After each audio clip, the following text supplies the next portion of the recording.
Bonjour, vous êtes un athlète ou un parent et vous utilisez peut-être déjà l'application mobile Rétroaction pour consulter votre horaire et indiquer votre présence aux différentes activités d'une association. Je vais vous montrer aujourd'hui comment maintenant on peut utiliser les salles de discussion, en anglais les chat rooms, pour être capable de communiquer avec les autres membres de l'équipe. Par exemple, moi je fais partie, là, je suis dans la plateforme Rétroaction. L'association a créé une équipe canadienne dans laquelle on va retrouver les athlètes. Moi, je pourrais être le parent d'un joueur, par exemple. Eh bien, lorsque l'association décide de publier cette équipe-là, ça veut dire vous la rendre disponible. Regardez, je vais vous montrer l'application mobile. Mettons, si vous êtes déjà habitué d'utiliser l'application mobile puis de consulter votre horaire et d'indiquer votre présence, maintenant, quand on va dans Équipe, si je clique sur Équipe, attendez, bon, ici, aucune équipe de publier, aucun groupe de discussion. Pourquoi? C'est que l'association a décidé a conservé l'information privée encore, ils sont peut-être en train de finaliser l'équipe, tout ça.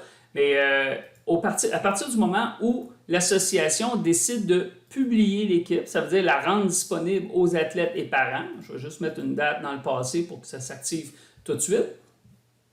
Eh bien, si on retourne au niveau de l'application mobile, vous allez voir que si je clique maintenant sur Équipe et je rafraîchis, bien là, vous avez accès aux détails de l'équipe. C'est quoi les détails de l'équipe? C'est les athlètes, la liste des athlètes faisant partie de cette équipe-là, la liste des membres du personnel. Et puis, si elle décide d'ajouter aussi l'information sur les tournois, des choses comme ça, vous allez voir l'information apparaître.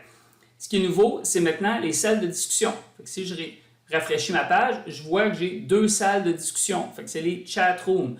Vous, là, moi, c'est parce que mon courriel est dans un membre du personnel de l'équipe. J'ai accès à deux salles de discussion. Mais vous, comme parent, par exemple, vous allez avoir accès à la salle de discussion de votre équipe. Alors, vous pouvez rentrer dans la salle de discussion. À partir du moment où vous rentrez dans la salle de discussion, vous devenez un participant.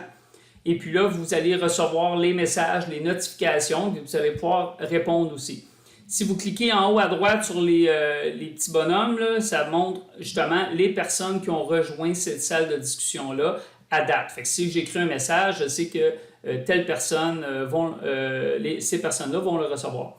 Ensuite, si jamais il y a beaucoup de volume dans la salle de discussion et puis vous recevez tout le temps des notifications sur votre cellulaire, vous pouvez venir dans la salle de discussion, on clique sur la petite cloche ici, puis on peut dire, moi, mets la salle de discussion sur sourdine jusqu'à demain, par exemple. Vous pouvez faire ça. Les messages vont continuer de rentrer dans le système. Si vous allez consulter la salle de discussion, vous allez voir les messages, mais vous ne recevrez plus de notifications là, sur votre téléphone à chaque fois que quelqu'un écrit un message.